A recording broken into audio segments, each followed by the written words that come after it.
Actes des Apôtres.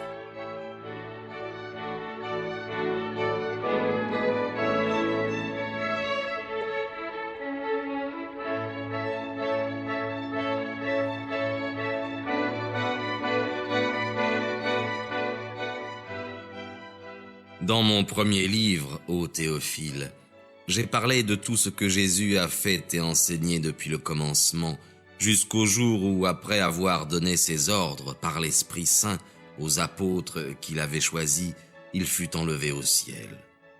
Il s'était aussi montré à eux vivants après sa passion, par des preuves nombreuses, leur apparaissant pendant 40 jours et leur parlant du royaume de Dieu. Comme il mangeait avec eux, il leur ordonna de ne pas s'éloigner de Jérusalem, mais d'attendre la promesse du Père, que vous avez, dit-il, entendu de ma bouche. Car Jean a baptisé dans l'eau, mais vous serez baptisés dans l'Esprit Saint dans peu de jours. Ceux dont qui se trouvaient réunis l'interrogèrent en disant, « Seigneur, est-ce maintenant que vous rétablirez le royaume d'Israël ?» Il leur répondit, « Ce n'est point à vous de connaître les temps ou les moments que le Père a fixés de sa propre autorité. Mais vous recevrez la force du Saint-Esprit qui descendra sur vous, et vous serez mes témoins à Jérusalem et dans toute la Judée et la Samarie et jusqu'aux extrémités de la terre. » Après qu'il eut dit ces paroles, sous leur regard, il fut élevé, et une nuée le déroba à leurs yeux. Et comme ils contemplaient attentivement le ciel pendant qu'ils s'en allaient, voici que 2 hommes se présentèrent à eux en vêtements blancs et dirent, « Hommes de Galilée, pourquoi restez-vous là à regarder au ciel? Ce Jésus qui du milieu de vous a été élevé dans le ciel viendra de la même manière que vous l'avez vu aller au ciel. » Alors, ils revinrent à Jérusalem, de la montagne appelée des Oliviers, qui est près de Jérusalem, à la distance du chemin d'1 jour de sabbat. Lorsqu'ils furent rentrés, ils montèrent dans la chambre haute où demeuraient Pierre et Jean, Jacques et André, Philippe et Thomas, Barthélemy et Matthieu, Jacques, fils d'Alphée, et Simon le Zélote, et Jude, frère de Jacques. Eux tous persévéraient d'un commun accord dans la prière avec les femmes, et Marie, mère de Jésus, et ses frères. En ces jours-là, Pierre, se levant au milieu des frères, qui étaient rassemblés au nombre d'environ 120, leur dit, « Mes frères, il fallait que s'accomplisse ce que le Saint-Esprit a prédit dans l'Écriture, par la bouche de David, au sujet de Judas, qui a été le guide de ceux qui ont arrêté Jésus. Il était compté parmi nous, et il avait reçu sa part de notre ministère. Cet homme, après avoir acquis un champ avec le salaire du crime, se pendit et se brisa par le milieu, et toutes ses entrailles se répandirent. Le fait a été si connu de tous les habitants de Jérusalem que ce champ a été nommé dans leur langue Acéldama, c'est-à-dire champ du sang. Car il est écrit dans le livre des psaumes que leur demeure devienne déserte et qu'il n'y ait personne qui l'habite et qu'un autre reçoive son ministère. Il faut donc que, parmi les hommes qui ont été en notre compagnie pendant tout le temps que le Seigneur Jésus a vécu avec nous, à commencer depuis le baptême de Jean jusqu'au jour où il a été enlevé du milieu de nous, il y en ait un qui devienne avec nous témoin de sa résurrection. » Ils en présentèrent 2, Joseph appelé Barsabas, surnommé le Juste, et Matthias. Et se mettant en prière, ils dirent, « Seigneur, vous qui connaissez les cœurs de tous, montrez lequel de ces 2 vous avez choisi pour occuper la part du ministère et de l'apostolat que Judas a quitté par son crime pour s'en aller dans son lieu. » Alors ils tirèrent au sort, et le sort tomba sur Matthias, qui fut mis au rang des 11 apôtres.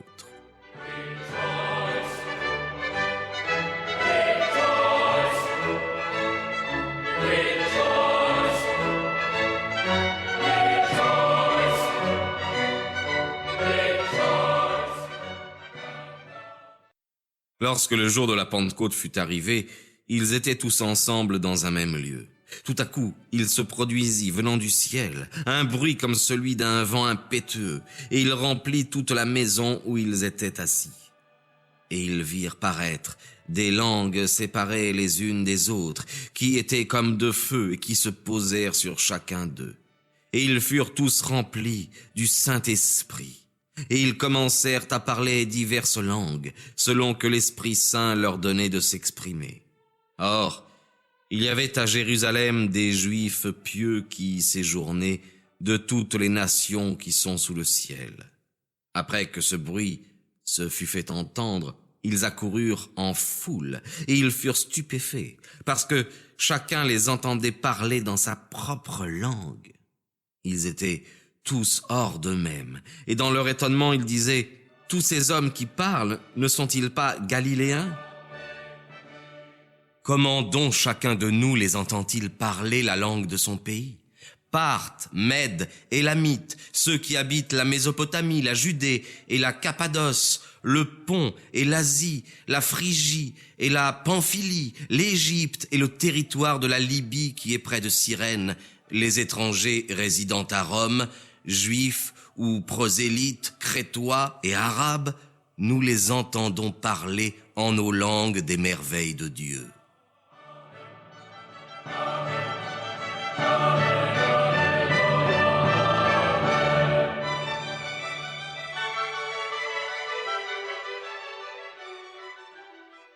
Ils étaient tous hors d'eux-mêmes, et dans leur étonnement, ils se disaient les uns aux autres, « Que veut dire ceci ?»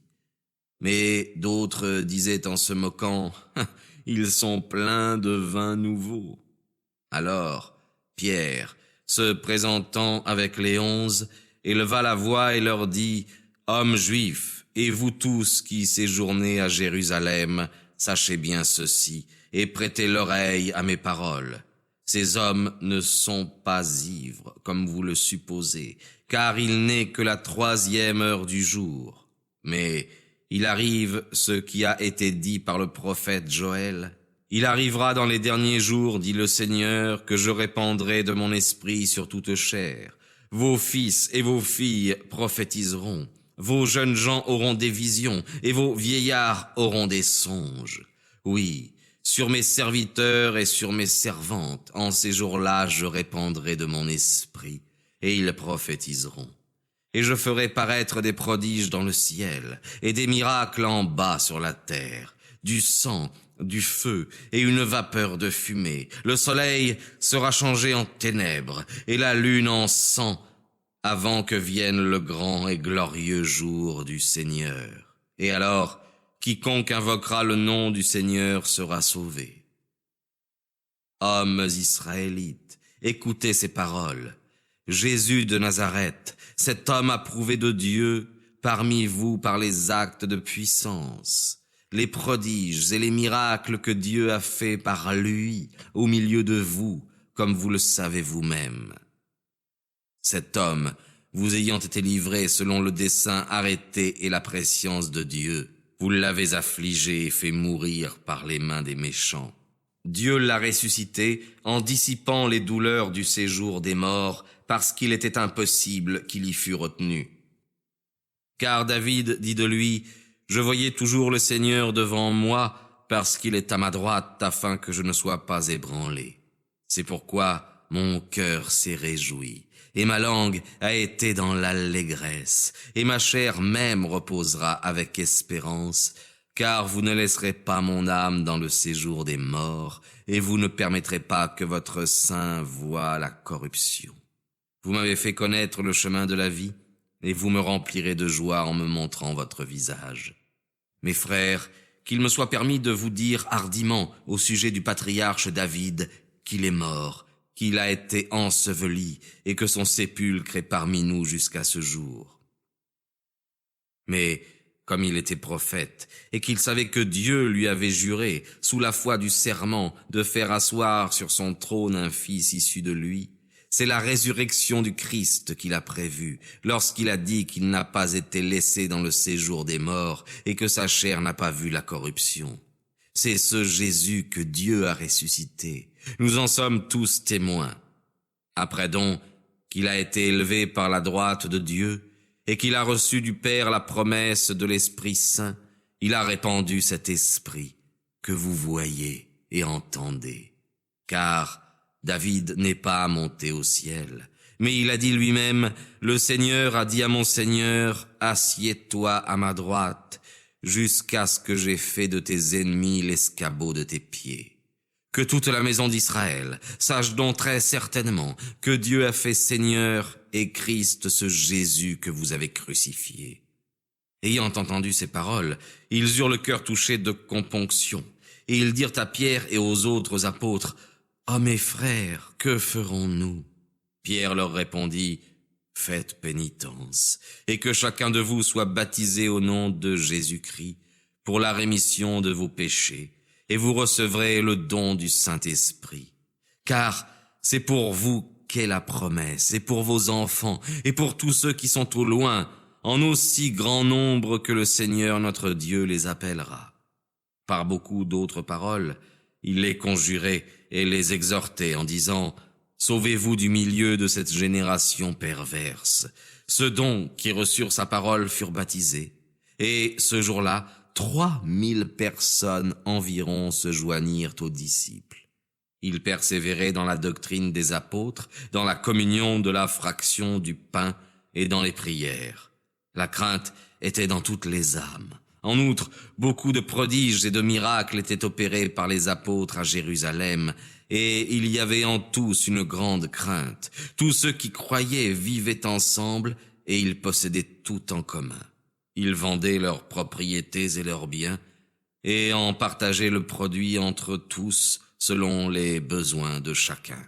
Chaque jour aussi, ils étaient assidus tous ensemble dans le temple, et rompant le pain dans les maisons, ils prenaient leur nourriture avec allégresse et simplicité de cœur, louant Dieu et ayant la faveur de tout le peuple.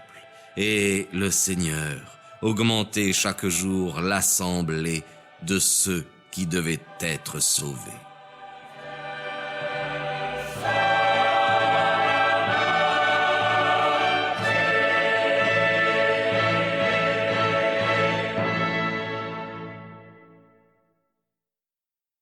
Pierre et Jean montaient au temple pour la prière de la 9e heure.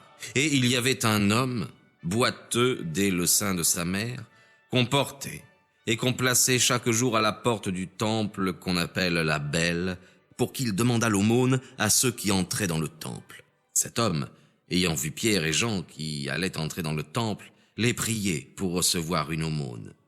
Pierre, avec Jean, fixa les yeux sur lui et dit « Regarde-nous ». Il les regardait donc attentivement, espérant qu'il allait recevoir quelque chose d'eux. Mais Pierre dit « Je n'ai ni or, ni argent, mais ce que j'ai, je te le donne. Au nom de Jésus-Christ de Nazareth, lève-toi et marche. » Et l'ayant pris par la main droite, il le souleva, et aussitôt ses jambes et ses pieds furent affermis. D'un bond, il fut debout, et il se mit à marcher. Et il entra avec eux dans le temple, marchant, sautant et louant Dieu. Tout le peuple le vit marcher et louer Dieu. Et reconnaissant que c'était celui-là même qui se tenait à la belle porte du temple pour demander l'aumône, il fut rempli de stupeur et d'étonnement de ce qui lui était arrivé. Et comme il tenait par la main Pierre et Jean, tout le peuple courut à eux, au portique appelé de Salomon. Voyant cela, Pierre dit au peuple, « Hommes israélites, pourquoi vous étonnez-vous de cela?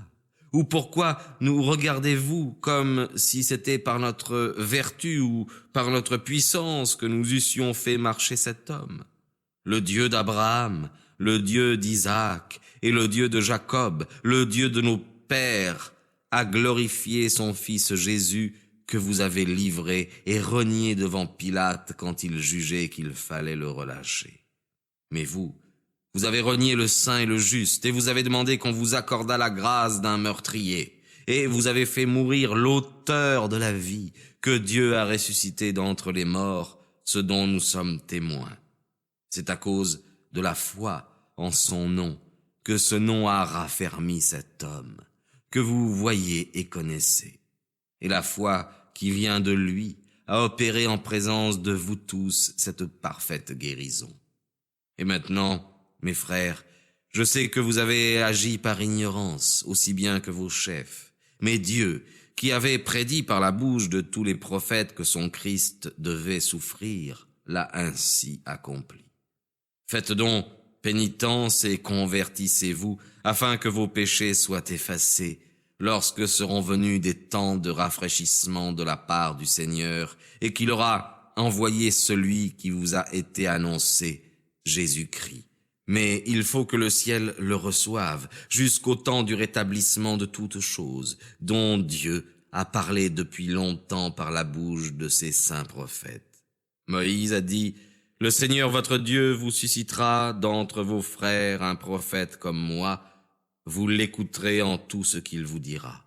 Et voici, quiconque n'écoutera pas ce prophète sera exterminé du milieu du peuple. Tous les prophètes qui ont parlé à partir de Samuel et après lui ont annoncé ces jours-là. Vous êtes les fils des prophètes et de l'alliance que Dieu a établie avec nos pères, en disant à Abraham: « En ta race seront bénies toutes les familles de la terre. » C'est pour vous, premièrement, que Dieu a suscité son Fils, et il l'a envoyé pour vous bénir, afin que chacun se convertisse de son iniquité.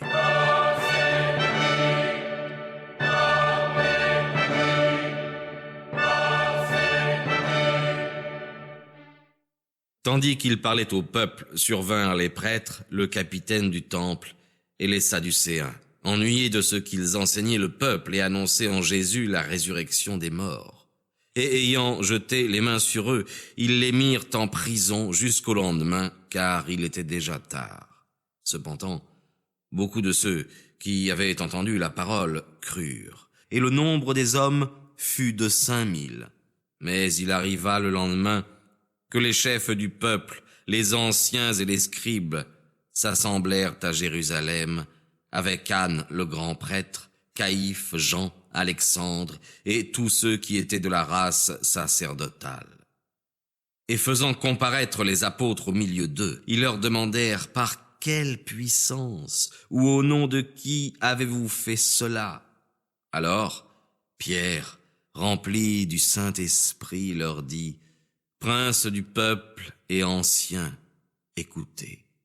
Puisqu'aujourd'hui nous sommes jugés pour avoir fait du bien à un homme infirme, et qu'on nous demande comment il a été guéri, qu'il soit connu de vous tous et de tout le peuple d'Israël, que c'est par le nom de notre Seigneur Jésus-Christ de Nazareth que vous avez crucifié et que Dieu a ressuscité des morts.